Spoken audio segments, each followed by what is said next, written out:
CII సదస్సుపై సమీక్ష. లోకేష్ పెట్టుబడుల వేట. రాష్ట్రానికి కేంద్ర మంత్రి ప్రశంసలు. టాప్ 9 ఆంధ్రప్రదేశ్ న్యూస్ చూద్దాం. సిఐఐ భాగస్వామ్య సదస్సుపై సీఎం చంద్రబాబు ఉన్నత స్థాయి సమీక్ష నిర్వహించారు. నవంబర్ 12, 13 తేదీల్లో విశాఖపట్నం వేదికగా ఈ అంతర్జాతీయ సదస్సును ఘనంగా నిర్వహించాలని సీఎం నిర్ణయించారు. విశాఖ సదస్సు కంటే ముందుగా ప్రాంతీయ భాగస్వామ్య సమావేశాలు ఏర్పాటు చేయాలని సూచించారు. వ్యవసాయం, ప్రకృతి సాగు, సర్క్యులర్ ఎకానమీ, ఒత్తిడి లేని పని విధానాలపై ఈ సదస్సులో నాలెడ్జ్ షేరింగ్ జరగాలని స్పష్టం చేశారు. రాష్ట్ర అభివృద్ధి, పెట్టుబడుల సాధనే లక్ష్యంగా మంత్రి నారా లోకేష్ అడుగులు వేస్తున్నారు. చెన్నైకి చెందిన సింగపూర్ కాన్సులేట్ జనరల్ తో మంత్రి లోకేష్ సమావేశమయ్యారు. ఆంధ్రప్రదేశ్, సింగపూర్ మధ్య ద్వైపాక్షిక భాగస్వామ్యాన్ని బలోపేతం చేయడంపై చర్చించారు. స్పీడ్ ఆఫ్ డూయింగ్ బిజినెస్ విధానాలను, పెట్టుబడి అవకాశాలను లోకేష్ వారికి వివరించారు. ఆంధ్రప్రదేశ్ అద్భుత ప్రగతిని సాధిస్తోందని కేంద్ర గ్రామీణాభివృద్ధి శాఖ మంత్రి శివరాజ్ సింగ్ చౌహాన్ ప్రశంసల వర్షం కురిపించారు. వికసిత్ భారత్ యోజన కార్యక్రమాల అమలులో ఏపీ దేశంలోనే ముందంజలో ఉందన్నారు. జూలై 2వ తేదీన తిరుపతి వేదికగా జరగనున్న జాతీయ స్థాయి వీబీజీ రామ్జీ ప్రారంభోత్సవ కార్యక్రమానికి ఆతిథ్య రాష్ట్రంగా ఆంధ్రప్రదేశ్ను ఎంపిక చేసినట్లు చెప్పారు. రాధా గాయత్రి కేసులో న్యాయం చేయాలంటూ ఆమె తల్లిదండ్రులు హోంమంత్రి అనితను ఆశ్రయించారు. అల్లుడు శ్రీచరణ్ ప్రవర్తనపై ఉన్న పలు అనుమానాలను మంత్రికి వివరించారు. ఈ కేసులో నిజాలు బయటకొచ్చేలా ఆంధ్రప్రదేశ్ ప్రభుత్వం తరపున పూర్తి సహకారం అందించాలని కన్నీటి పర్యంతమయ్యారు. హోంమంత్రి అనిత సానుకూలంగా స్పందించారు. సాయికృష్ణ కేసు విచారణలో అనేక లోపాలు, సందేహాలున్నాయంటూ సిట్ చీఫ్ కు లేఖ రాశారు అంబటి రాంబాబు. రిమాండ్ రిపోర్టులో హత్య ఎలా జరిగింది, మృతదేహాన్ని ఎవరు తరలించారు అనే విషయాలపై స్పష్టత లేదన్నారు. టాస్క్ ఫోర్స్, కృష్ణలంక పోలీసు ఉన్నతాధికారుల పాత్ర కనిపిస్తున్నా కేవలం ఒక్క సీఐ పైనే అభియోగాలు మోపడం సరికాదన్నారు. జగన్ కనుసన్నల్లోనే అమరావతిలో వైసీపీ నేతలు అల్లర్లు సృష్టిస్తున్నారని విమర్శించారు మంత్రి కొల్లు రవీంద్ర. ప్రశాంతంగా ఉన్న రైతుల్లో అశాంతి, అలజడులు సృష్టిస్తున్నారని మండిపడ్డారు. గతంలో 3 రాజధానులున్న వైసీపీ నాయకులకు అమరావతి పరిరక్షణ కమిటీ పేరుతో ఇక్కడ పర్యటించే నైతిక హక్కు లేదన్నారు. భవిష్యత్తులో ప్రజల చేతిలో మరిన్ని అవమానాలు తప్పవని హెచ్చరించారు. రాష్ట్రానికి భారీగా పెట్టుబడులు తరలివస్తున్నాయన్నారు మంత్రి బీసీ జనార్దన్ రెడ్డి. కూటమి ప్రభుత్వ పాలనలో రాయలసీమ ప్రాంతం రతనాల సీమగా మారుతోందన్నారు. గత 24 నెలల్లో రాష్ట్రానికి 5.33 లక్షల కోట్ల పారిశ్రామిక పెట్టుబడులు రాగా అందులో 3వ వంతు రాయలసీమకే దక్కాయని వివరించారు. ఒంగోలులో నూతన విద్యుత్ సబ్స్టేషన్ను ఎమ్మెల్యే దామచర్ల జనార్దన్ తో కలిసి మంత్రి గొట్టిపాటి రవికుమార్ ప్రారంభించారు. ఒంగోలులో అత్యాధునిక సెమీ ఇండోర్ సబ్స్టేషన్ నిర్మాణ పనులు వేగంగా జరుగుతున్నాయన్నారు మంత్రి. మరో 2 నెలల్లో ఇది అందుబాటులోకి వస్తుందని తెలిపారు. విజయవాడ గుణదల రైల్వే లైన్ పై 98.68 కోట్ల వ్యయంతో నిర్మించనున్న ఫ్లైఓవర్ నిర్మాణ పనులకు ఎంపీ కేశినేని చిన్ని, ఎమ్మెల్యే బోండా ఉమా శంకుస్థాపన చేశారు. ఇచ్చిన మాటను నిలబెట్టుకుంటూ వంతెన పనులను ప్రారంభించామన్నారు చిన్ని. గతంలో గొప్పలు చెప్పుకున్న నాయకులు ఈ ప్రాంత అభివృద్ధిని పూర్తిగా విస్మరించారని మండిపడ్డారు. కాంగ్రెస్ సర్కార్పై కమలం నేతల విమర్శలు. అర్హుల ఓట్లు తీసేస్తున్నారన్న టీపీసీసీ చీఫ్. కొడంగల్ నియోజకవర్గంలో బోగస్ ఓట్లు ఉన్నాయంటూ అన్న కవిత. టాప్ 9 తెలంగాణ న్యూస్ చూద్దాం. తెలంగాణ కాంగ్రెస్ ప్రభుత్వం ఢిల్లీకి ఏటీఎంలా మారిందన్నారు బీజేపీ జాతీయ అధ్యక్షుడు నితిన్ నబీన్. గత బీఆర్ఎస్ ప్రభుత్వం కేవలం తమ కుటుంబం కోసమే పనిచేసిందన్నారు. ప్రస్తుత కాంగ్రెస్ ప్రభుత్వం మత ప్రాతిపదికన రిజర్వేషన్లు ఇచ్చేందుకు కుట్రలు చేస్తోందని మండిపడ్డారు. మాజీ ప్రధాని పివి నరసింహారావును కాంగ్రెస్ అవమానిస్తే మోదీ ప్రభుత్వం భారతరత్న ఇచ్చి గౌరవించిందని గుర్తు చేశారు. రాష్ట్రంలో ఎక్కడ 2 బ్యూరోక్రాట్లు కలిసినా వచ్చేది బీజేపీ ప్రభుత్వమేనని చర్చిస్తున్నారన్నారు కేంద్ర మంత్రి కిషన్ రెడ్డి. బీఆర్ఎస్, కాంగ్రెస్ పాలకులు తెలంగాణలో అప్పుల కుప్పగా మార్చారని విమర్శించారు. వరంగల్ గడ్డ ఎప్పుడూ బీజేపీకి బలమైన అడ్డా అన్నారు. మున్సిపల్ కార్పొరేషన్ ఎన్నికల్లో కమలం పార్టీని ఆశీర్వదించాలని కోరారు. వచ్చే ఏడాదిలోనే వరంగల్ మామునూరు ఎయిర్పోర్ట్ ను ప్రారంభిస్తామన్నారు. కేంద్ర ఎన్నికల సంఘం ప్రధాని మోదీ కనుసన్నల్లో పనిచేస్తోందన్నారు TPCC chief Mahesh Goud. PM ఆదేశాల మేరకే అర్హులైన ఓటర్ల పేర్లను తొలగిస్తున్నారని ఆరోపించారు. ఓటర్ల జాబితా సవరణపై బీఆర్ఎస్ నేతలు కాంగ్రెస్ ను విమర్శించడం హాస్యాస్పదమన్నారు. వచ్చే ఎన్నికల్లో బీజేపీ, బీఆర్ఎస్ కలిసి వచ్చినా కాంగ్రెస్ విజయం ఖాయమని ధీమా వ్యక్తం చేశారు. గత బీఆర్ఎస్ ప్రభుత్వం రాష్ట్రాన్ని అప్పుల్లోకి నెట్టిందన్నారు మంత్రి వివేక్. కాళేశ్వరం పేరిట 1,00,000 కోట్లు ఖర్చు చేసి కమిషన్లు దండుకుందే తప్ప ప్రజలకు నయా పైసా ప్రయోజనం చేకూర్చలేదని ఆరోపించారు. కాంగ్రెస్ ప్రభుత్వం వచ్చాక రాజీవ్ ఆరోగ్యశ్రీ పరిమితిని 10 లక్షలకు పెంచిందన్నారు. 900 కోట్ల రిలీఫ్ ఫండ్ అందించి ప్రజాపాలన సాగిస్తోందన్నారు. నిరుద్యోగులపై కాంగ్రెస్ ప్రభుత్వం ఉక్కుపాదం మోపుతోందని హరీష్ రావు విమర్శించారు. అధికారంలోకి వచ్చిన మొదటి ఏడాదిలోనే 2 లక్షల ప్రభుత్వ ఉద్యోగాలను భర్తీ చేస్తామని మాయమాటలు చెప్పి కాంగ్రెస్ గద్దెనెక్కిందని మండిపడ్డారు. తీరా అధికారంలోకి వచ్చాక ఉద్యోగాలు అడిగిన నిరుద్యోగులను అణిచివేస్తూ రాష్ట్రంలో హిట్లర్ పాలనను గుర్తు తెస్తోందన్నారు. నల్గొండ సభలో సీఎం రేవంత్ ఖాళీ కుర్చీల ముందే మాట్లాడాల్సి వచ్చిందన్నారు మాజీ మంత్రి జగదీష్ రెడ్డి. కేసీఆర్ ముఖ్యమంత్రిగా ఉంటే రాష్ట్రానికి నిధుల వరదొచ్చేదని, రేవంత్ అధికారంలోకి వచ్చాక బూతుల కంపోస్తోందన్నారు. చంద్రబాబుకు తెలంగాణ నీళ్లు దోచిపెట్టడం తప్ప రేవంత్ కు ఏమీ తెలియదన్నారు. నాగార్జున సాగర్లో నీళ్లున్నా రైతులకు ఇవ్వని దారుణ పరిస్థితి నెలకొందని ఆరోపించారు. కొడంగల్ నియోజకవర్గంలో భారీగా బోగస్ ఓట్లున్నాయని కవిత ఆరోపించారు.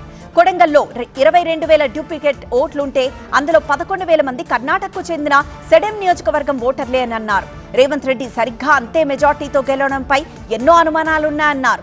కర్ణాటక నుంచి తెలంగాణకు డబ్బులతో పాటు ఓట్లను కూడా బదిలీ చేశారా అని ఆమె ప్రశ్నించారు. రైతు ఆశీర్వాద సభను హైదరాబాద్ కు మార్చింది ప్రభుత్వం. వర్షాల కారణంగా మధిర రైతు ఆశీర్వాద సభను రద్దు చేసింది. సాయంత్రం 4 గంటలకు హైదరాబాద్ శిల్పకళా వేదికలో రైతు భరోసా సభ జరగనుంది. రైతులకు ప్రభుత్వం పెట్టుబడి సాయాన్ని అందించనుంది. రంగారెడ్డి జిల్లా మహేశ్వరంలో కేటీఆర్, సబితా ఇంద్రారెడ్డిల దిష్టి బొమ్మలను కాంగ్రెస్ శ్రేణులు దహనం చేశాయి. కాంగ్రెస్ లో ఉన్నప్పుడు ఫార్మాసిటీని వ్యతిరేకించిన సబితా ఇంద్రారెడ్డి ఇప్పుడు ఎందుకు కావాలంటున్నారో సమాధానం చెప్పాలన్నారు టీపీసీసీ సభ్యుడు దేపా భాస్కర్ రెడ్డి. కాంగ్రెస్ లో పదవులు అనుభవించి ఇప్పుడు అదే పార్టీపై విమర్శలు ఎలా చేస్తున్నారని ప్రశ్నించారు ఆయన. ఘనంగా ఏరువాక పౌర్ణమి అందరినీ ఆశ్చర్యపరిచిన రాజన్న సిరిసిల్ల జిల్లా కలెక్టర్. మంచిర్యాల జిల్లా కుల బహిష్కరణ కలకలం. టాప్ 9 పల్లె వార్తలను చూద్దాం. తెలుగు రాష్ట్రాల్లో ఏరువాక పౌర్ణమి వేడుకలను రైతాంగం ఘనంగా జరుపుకుంది. సిద్దిపేట జిల్లా కూరెళ్లలో ఏరువాక వేడుకల్లో మంత్రి పొన్నం ప్రభాకర్ స్వయంగా నాగలి పట్టి దుక్కి దున్ని విత్తనాలు జల్లారు. మరోవైపు పల్నాడు జిల్లా దాచేపల్లి ఏరువాక కార్యక్రమంలో గురజాల ఎమ్మెల్యే ఎరపతినేని శ్రీనివాసరావు పాల్గొన్నారు. ఎడ్లబండి నడుపుతూ నాగలితో పొలాన్ని దున్ని వ్యవసాయ పనులను ప్రారంభించారు. అన్నమయ్య జిల్లాలోని పవిత్ర మల్లయ్యకొండ ప్రాంతాన్ని టీడీపీ ఎమ్మెల్యేలు నల్లారి కిషోర్ కుమార్ రెడ్డి, షాజహాన్ బాషా సందర్శించారు. మల్లయ్యకొండలో మైనింగ్ కార్యకలాపాలు జరగకుండా అడ్డుకుంటామని స్పష్టం చేశారు. తప్పు కప్పిపుచ్చుకునేందుకే వైసీపీ నాయకులు కొండపై పర్యటిస్తూ ప్రజల్ని మభ్యపెడుతున్నారని విమర్శించారు. విజయవాడ నాగవంశం సంక్షేమ సంఘం కళ్యాణ మండపానికి ఎమ్మెల్యే బోండా ఉమ శంకుస్థాపన చేశారు. నాగవంశీయుల చిరకాల కోరికైన కళ్యాణ మండప నిర్మాణాన్ని త్వరితగతిన పూర్తి చేస్తామన్నారు బోండా ఉమ. ప్రభుత్వం తరపున అన్ని విధాలా పూర్తి సహకారం అందిస్తామన్నారు. నాగవంశీయుల సంక్షేమానికి ప్రభుత్వం కట్టుబడిందన్నారు. తిరుపతి జిల్లా పేరూరులో ఫ్లెక్సీల ఏర్పాటు తీవ్ర ఉద్రిక్తతకు దారితీసింది. చంద్రగిరి వైసీపీ ఇన్ఛార్జ్ మోహిత్ రెడ్డి పుట్టినరోజు వేళ ఆ పార్టీ నాయకులు ఫ్లెక్సీలను ఏర్పాటు చేశారు. అనుమతి లేదు అంటూ ఫ్లెక్సీలను తొలగించేందుకు అధికార యంత్రాంగం ప్రయత్నించడంతో వివాదం చెలరేగింది. వైసీపీ నాయకులు అడ్డుకోవడంతో అధికారులకు నేతలకు మధ్య వాగ్వాదం చోటు చేసుకుంది. రంగారెడ్డి జిల్లా ఇబ్రహీంపట్నం తహసీల్దార్ కార్యాలయం దగ్గర ఒక రైతు కాడెడ్లతో నిరసన తెలిపారు. మొగుళ్లవంపు గ్రామానికి చెందిన రైతు పాండురంగారెడ్డి తన భూమిని ఆన్లైన్ చేయాలని 15 ఏళ్లుగా ఆఫీస్ చుట్టూ తిరుగుతున్నారు. అధికారుల నిర్లక్ష్యంతో విసిగిపోయిన ఆయన నాగలి, కాడెడ్లతో తహసీల్దార్ కార్యాలయం ఎదుట ఆందోళన చేపట్టారు. ఎంఆర్ఓ న్యాయం చేస్తామని హామీ ఇవ్వడంతో రైతు నిరసన విరమించాడు. రాజన్న సిరిసిల్ల జిల్లా కలెక్టర్ గరీమా అగర్వాల్ విద్యార్థినిగా మారి అందరినీ ఆశ్చర్యపరిచారు. దుమాలాలోని ఏకలవ్య మోడల్ రెసిడెన్షియల్ స్కూల్ ను ఆమె తనిఖీ చేశారు. ఇంటర్ ప్రథమ సంవత్సరం ఎకనామిక్స్ క్లాస్ రూమ్ కు వెళ్లిన కలెక్టర్ విద్యార్థులతో కలిసి బెంచ్ పై కూర్చొని పాఠాలు విన్నారు. విద్యార్థులను ప్రశ్నలు అడిగి వారి అభ్యాస సామర్థ్యాన్ని పరీక్షించారు. విద్యార్థులతో కలిసి కింద కూర్చొని భోజనం చేశారు. మంచిర్యాల జిల్లా భీంపూర్ కుల బహిష్కరణ కలకలం రేపింది. గుడ్ల తానక్క కాంగ్రెస్ తరపున వార్డు సభ్యురాలుగా గెలుపొందింది. బీఆర్ఎస్ సర్పంచ్ పీఠాన్ని దక్కించుకుంది. తానక్కను బీఆర్ఎస్ లోకి మారాలని పెద్దలు ఒత్తిడి తెచ్చారు. ఆమె నిరాకరించడంతో కుల బహిష్కరణ విధించారని బాధితులు ఆరోపిస్తున్నారు. శుభకార్యాలకు పిలవట్లేదని, ఉపాధి పనులకు రాకుండా వెలివేశారని తానక్క భర్త చంద్రశేఖర్ ఆవేదన వ్యక్తం చేశారు. కృష్ణా జిల్లా ఎడ్లంక గ్రామ పోస్ట్ ఆఫీసులో భారీ కుంభకోణం వెలుగు చూసింది. పోస్ట్ మాస్టర్ మునిపల్లి కోటేశ్వరరావు, బొప్పన్న సుబ్రహ్మణ్యంలు నమ్మించి మోసం చేశారంటూ బాధితులు కృష్ణా జిల్లా కలెక్టర్కు ఫిర్యాదు చేశారు. 30 మందికి పైగా నిరక్షరాస్యులైన వృద్ధులు, మహిళలు ఈ మోసానికి గురయ్యారు. పొదుపు పథకాల కింద కట్టిన సొమ్మును నిందితులు ఖాతాలో జమ చేయకుండా సుమారు 20 లక్షలకు పైగా ప్రజాధనాన్ని కాజేశారు. బెంగళూరులో ఒక యువతిని దారుణంగా చంపేశాడు ప్రియుడు. 23 ఏళ్ల అంజలిని ప్రియుడు రాజీవ్ కత్తితో పొడిచి చంపాడు. 3 ఏళ్లుగా అంజలి రాజీవ్ ప్రేమించుకుంటున్నారు. రాజీవ్కు నేర చరిత్ర ఉండడంతో కుటుంబ సభ్యుల ఒత్తిడితో అతన్ని దూరం పెట్టింది అంజలి. అయినా వదలని రాజీవ్ భోజనం చేద్దామని పిలిచి పెళ్లి ప్రస్తావన తీసుకొచ్చాడు. అంజలి నిరాకరించడంతో కత్తితో దాడి చేసి చంపేశాడు. నల్గొండ జిల్లాకు చెందిన ధరావత్ నిఖిల్ అనుమానాస్పద మృతి కేసును సీబీఐకి అప్పగిస్తూ హైకోర్టు సంచలన తీర్పునిచ్చింది. 2022లో న్యాయవాద విద్య పూర్తి చేసి గ్రూప్స్ పరీక్షలకు సిద్ధమవుతున్న నిఖిల్ను బర్త్డే పార్టీ పేరుతో ఇంటి నుంచి పిలిపించి కిడ్నాప్ చేసి ఉరివేసి చంపేశారని బాధితుడి తల్లిదండ్రులు ఆరోపిస్తున్నారు. నిఖిల్ ప్రేమించిన యువతి కుటుంబ సభ్యులే ఈ ఘాతకానికి ఒడిగట్టారని పేర్కొంటున్నారు. సికింద్రాబాద్లోనే ఒక ఇంట్లో వంట గ్యాస్ సిలిండర్ పేలింది. వంటగదిలో మంటలు చెలరేగడంతో కుటుంబ సభ్యులు బయటికి పరుగులు తీశారు. త్రుటిలో పెద్ద ప్రాణాపాయం తప్పింది. ఇంట్లోని విలువైన సామాగ్రి వస్తువులు పూర్తిగా అగ్నికి ఆహుతయ్యాయి. అగ్నిమాపక సిబ్బంది మంటలను అదుపు చేశారు. యాదాద్రి భువనగిరి జిల్లా పెద్దరావులపల్లి గ్రామంలో ఘోరం జరిగింది. కుటుంబ కలహాలు, భూ వివాదాలతో శ్రీనివాస్ అనే వ్యక్తి తన తల్లి పోచమ్మను రోకలి బండతో బాది హత్య చేశాడు. తర్వాత భయంతో ఇంట్లోనే ఫ్యాన్ కు ఉరివేసుకుని ఆత్మహత్యకు పాల్పడ్డాడు. ఒకే ఇంట్లో తల్లి కొడుకు శవాలై పడి ఉండడంతో గ్రామంలో విషాద ఛాయలు అలుముకున్నాయి. దుబ్బాకలో దొంగలు బీభత్సం సృష్టించారు. చింత రాజకుమార్ కుటుంబ సభ్యులతో కలిసి కాశీ యాత్రకు వెళ్లగా దుండగులు ఇంటి తాళాలు పగలగొట్టి లోపలికి చొరబడ్డారు. లాకర్ను ధ్వంసం చేసి భారీ మొత్తంలో బంగారు ఆభరణాలు, నగదును దోచుకు వెళ్లారు. దొంగలను పట్టుకునేందుకు ప్రత్యేక బృందాలను ఏర్పాటు చేశామని, త్వరలోనే నిందితులను అరెస్ట్ చేస్తామని సిపి వెల్లడించారు. అయోధ్య విరాళాల వివాదంలో నిందితుల రిమాండ్ పొడిగింపు. తమిళనాడులో అన్నాడీఎంకే కష్టాలు. మహారాష్ట్రలో వరుస పేపర్ లీక్ ఘటనలపై రాజకీయ దుమారం. టాప్ 9 నేషనల్ న్యూస్ చూద్దాం. అయోధ్య విరాళాల చోరీ కేసులో నిందితులకు రిమాండ్ పొడిగించింది న్యాయస్థానం. జూలై 13 వరకు 8 మంది నిందితులకు జ్యుడిషియల్ రిమాండ్ విధించారు. నిందితులు ప్రస్తుతం ఫైజాబాద్ జైల్లో ఉన్నారు. అయోధ్య విరాళాల చోరీ కేసులో విపక్షాలు ఆందోళనను ఉధృతం చేశాయి. మంగళవారం అయోధ్యకు వెళ్తోంది కాంగ్రెస్ బృందం. పీసీసీ చీఫ్ అజయ్ రాయ్ నేతృత్వంలో ఎంపీలు, ఎమ్మెల్యేల బృందం రామాలయాన్ని దర్శించుకుంటోంది. అయోధ్య విరాళాల వివాదంలో న్యాయవాదులు అల్టిమేటం ఇచ్చారు. ట్రస్ట్ మాజీ ప్రధాన కార్యదర్శి చంపత్ రాయ్ 3 రోజుల్లో అయోధ్యను విడిచిపెట్టాలని డిమాండ్ చేశారు. లేకపోతే రామాలయాన్ని దిగ్బంధం చేస్తామని హెచ్చరించారు. మరోవైపు నిందితుల తరపున వాదించకూడదని ఫైజాబాద్ అడ్వకేట్స్ అసోసియేషన్ తీర్మానం చేసింది. రూల్స్ అతిక్రమిస్తే 5 లక్షల రూపాయల జరిమానా విధిస్తామని ప్రకటించారు. తమిళనాడులో అన్నాడీఎంకేకి కష్టాలు తొలగట్లేదు. మరో ఎమ్మెల్యే పార్టీకి గుడ్ బై చెప్పారు. టీవీకేలో చేరుతున్నట్లు కరూర్ ఎమ్మెల్యే విజయభాస్కర్ ప్రకటించారు. తన రాజీనామా లేఖను స్పీకర్ ప్రభాకరన్ కు సమర్పించారు. అన్నాడీఎంకే నుంచి రాజీనామా చేసిన 6వ ఎమ్మెల్యే విజయభాస్కర్. రాజీనామాను స్పీకర్ ఆమోదిస్తే కరూర్లో ఉప ఎన్నిక జరగనుంది. తిరువనంతపురం మున్సిపల్ కార్పొరేషన్ సమావేశంలో రగడ రాజుకుంది. సిపిఎం, బీజేపీ కౌన్సిలర్ల మధ్య మళ్లీ గొడవ జరిగింది. బీజేపీ కౌన్సిలర్ సుగాధన్ సభ్యత్వాన్ని రద్దు చేయాలని సిపిఎం కౌన్సిలర్లు ఆందోళన చేపట్టారు. కాపా చట్టం కింద అరెస్ట్ అయిన సుగాధన్ వరుసగా రెండోసారి కార్పొరేషన్ సమావేశానికి హాజరు కాలేదు. మున్సిపల్ చట్టం ప్రకారం సభ్యత్వాన్ని రద్దు చేయాలని సిపిఎం డిమాండ్ చేసింది. మహారాష్ట్రలో వరుస పేపర్ లీక్ ఘటనలపై రాజకీయ దుమారం చెలరేగుతోంది. తాజాగా టెట్ పేపర్ లీక్ పై విపక్షాలు మండిపడుతున్నాయి. మహారాష్ట్ర అసెంబ్లీలో విపక్షాలు ఆందోళన చేపట్టాయి. సీఎం దేవేంద్ర ఫడ్నవీస్ రాజీనామా చేయాలని విపక్ష ఎమ్మెల్యేలు నినాదాలు చేశారు. ప్రభుత్వానికి వ్యతిరేకంగా నినాదాలు చేశారు. టెట్ పరీక్ష లీక్ పై ఇప్పటికే మహారాష్ట్ర ప్రభుత్వం సిట్ దర్యాప్తుకు ఆదేశించింది.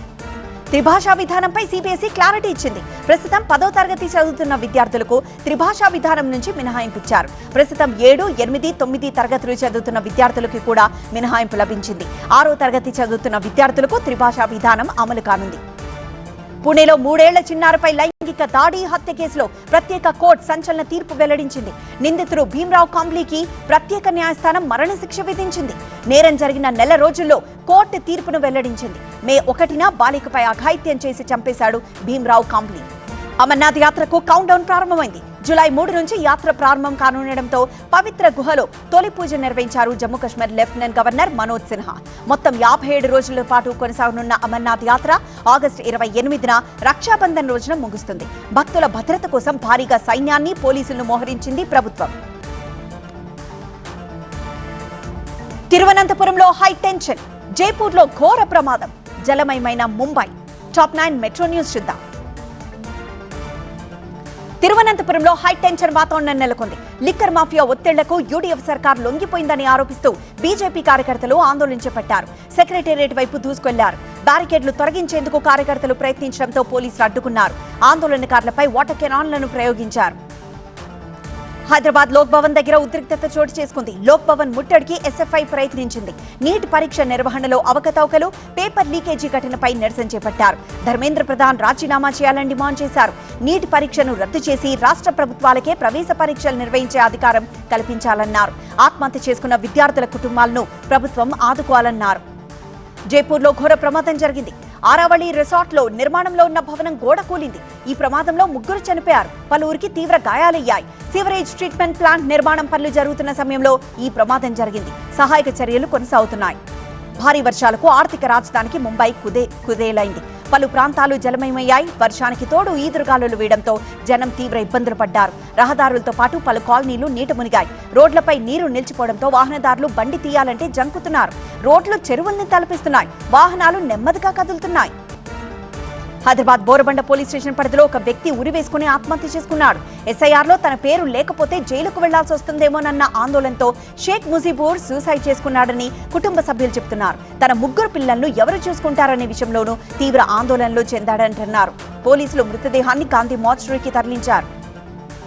Chennai to Hyderabad, Hyderabad to Bengaluru bullet train project పనులు మొదలయ్యాయి. సర్వే బృందాలు క్షేత్రస్థాయిలో మార్కింగ్ చేస్తున్నాయి. పొలాలు, ఇతర ప్రాంతాల్లో ఎరుపు, తెలుపు రంగులతో ప్రత్యేక గుర్తింపులు వేస్తున్నారు. కారిడార్ ఎన్లైన్మెంట్, సర్వే పాయింట్లు, భూసేకరణ అవసరాలను గుర్తించేందుకు మార్కెటింగ్ చేస్తున్నట్లు చెప్తున్నారు. ఢిల్లీలో ఈవీలకు పెద్దపీట.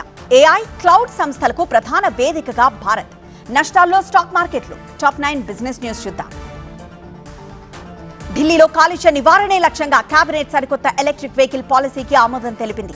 ఈ విధానం ప్రకారం కొత్తగా ఎలక్ట్రిక్ ద్విచక్ర వాహనాలు కొనుగోలు చేసే వారికి 30,000, ద్విచక్ర వాహనాలకు 50,000 వరకు రాయితీ లభించనుంది. అలాగే పాత BS4 కార్లను స్క్రాప్ చేసే యజమానులకు ₹1,00,000 వరకు ప్రోత్సాహకం అందించనున్నారు. ఈ సంవత్సరం జూలై 1 నుంచి 2030 మార్చి 31 వరకు అమల్లో ఉంటుంది. భారత స్టాక్ మార్కెట్లు నష్టాల్లో ముగిశాయి. పశ్చిమాసియాలో ఉద్రిక్తత, క్రూడ్ ఆయిల్ ధరలు పెరుగుదల మార్కెట్పై ప్రభావం చూపాయి. సెన్సెక్స్ 372 పాయింట్లు కోల్పోగా నిఫ్టీ 109 పాయింట్లు నష్టపోయింది. కేంద్ర రసాయనాలు, ఎరువుల మంత్రిత్వ శాఖ సరికొత్త పథకాన్ని ప్రారంభించింది. Scheme for strengthening of medical device industry కింద అర్హులైన సంస్థల నుంచి దరఖాస్తులను ఆహ్వానిస్తోంది.